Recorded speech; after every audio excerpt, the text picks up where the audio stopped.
1008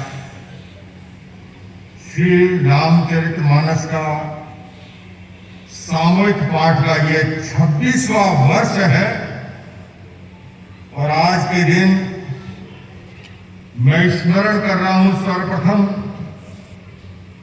गोकुलवासी भाई श्री जगदीश जी अरोड़ा को, जिनका बोया हुआ ये बीज आज बरगद का रूप धारण कर चुका है। ये देख करके अति प्रसन्नता हो। प्रसन्नता तो उन्हें भी हो रही होगी। गोकुलवासी सच्चा बाबा गोपाल जी को, जिनकी प्रेरणा से ये अद्भुत अनुष्ठान शुरू हुआ था और आज उसका दिव्य और भव्य रूप हम देख रहे हैं। भारत की राजधानी में कोई कल्पना नहीं कर सकता कि सुबह 5 बजे उठ करके 1000 नहीं, इस बार 1200 जोड़े सामूहिक रूप से बैठ करके 1008 श्री रामचरितमानस का सामूहिक पाठ कर रहे हैं। बंधुओं और बहनों, यह समय है सांस्कृतिक प्रदूषण के युग का।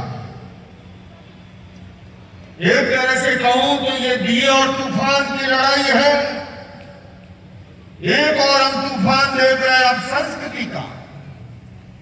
विविध प्लेटफॉर्मों के माध्यम से जो परोसा जा रहा है वो हमारी नई और युवा पीढ़ी को पथ भ्रष्ट करने के लिए काफी है। ऐसे माहौल में इस प्रकार के दिव्य और भव्य कार्यक्रम सचमुच में मैं भाई योगेश जी को और भाई गुरुदत्त जी को इस बात के लिए संत होने के नाते साधुवाद देना चाहता हूं कि उन्होंने हमारी उस संस्कार निर्माण के लिए तो ये बाल मंदिर सीनियर सेकेंडरी स्कूल का एक तरफ शिक्षा के माध्यम से, क्योंकि जीवन में अगर बदलाव लाने का कोई माध्यम है तो एकमात्र माध्यम वो शिक्षा है।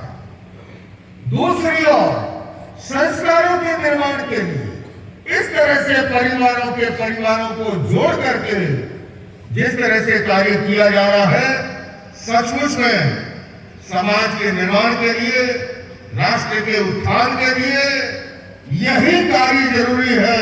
और इसके लिए योगेश जी को और गुरुदत्त जी को जितना साधुवाद दिया जाए कम है। बंधुओं, इतनी संरचना करने के लिए बात करना बड़ा सरल है। बात सरल, बलिदान कठिन है। बात सरल, बलिदान कठिन है। पतन सहज, उत्थान कठिन है। गाता है खंडर का हर पत्थर, ध्वंस सरल, निर्माण कठिन है।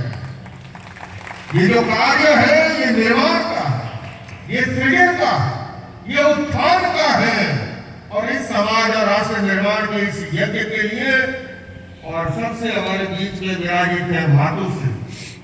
आज वो जीवन प्रतीक हमारे सामने है, जिन्होंने अरोड़ा जी के साथ, मैं समझता हूं किसी भी व्यक्ति की सफलता के पीछे एक नारी का महान योगदान होता है। और हमारा भाग्य और सौभाग्य है कि मातुश्री हमारे बीच में विद्यमान है और आज उनकी प्रेरणा से, उनकी मौजूदगी में जो अद्भुत कार्य हो रहा है, वो दोनों ही गोकुलवासी महान आत्माओं को भी बहुत प्रसन्नता होती होगी। मैं पुनः इस अवसर पर अहिंसा विश्व भारती संस्था की ओर से, उसके द्वारा भारत का पहला विश्व शांति केंद्र का निर्माण दिल्ली एनसीआर में हुआ, अगले माह उसका उद्घाटन होना है। मैं उस विश्व शांति केंद्र की ओर से, अपनी ओर से, मैं जैन समाज की ओर से इस अनुष्ठान का बहुत बहुत अभिनंदन करता हूं और इन दोनों ही युगल पुत्रों को साधुवाद देता हूं। आइए हम इसी तरह समाज के निर्माण में, राष्ट्र के उत्थान के लिए सब मिलकर के कार्य करें। आओ मिलकर बैठे आपस में बात करें। आओ मिलकर बैठे आपस में बात करें। 4 कदम ही सही चलने का साथ करें। यह तो दूरी से दूरी बढ़ती जाएगी, कभी तो हम खुद से खुद की मुलाकात करें। ये 1008 श्री रामचरितमानस का पाठ क्या है? ये खुद से खुद की मुलाकात का पाठ है। और इस पार्ट से मुझे भी जोड़ने के लिए, ऐसे तो मेरे ही नाम राशि है लोकेश शर्मा जी, ये पिछले वर्ष भी मुझे यहाँ लाए थे और यहाँ तब मैंने ये कार्य देखा तो मुझे इतनी प्रसन्नता हुई और मुझे अपनी आंखों में विश्वास नहीं हो रहा था कि भारत की राजधानी के मध्य इतना सुंदर कार्यक्रम चल रहा है और आज पुनः अवसर मिला। ये मैं अपना भाग्य और सौभाग्य समझता हूँ।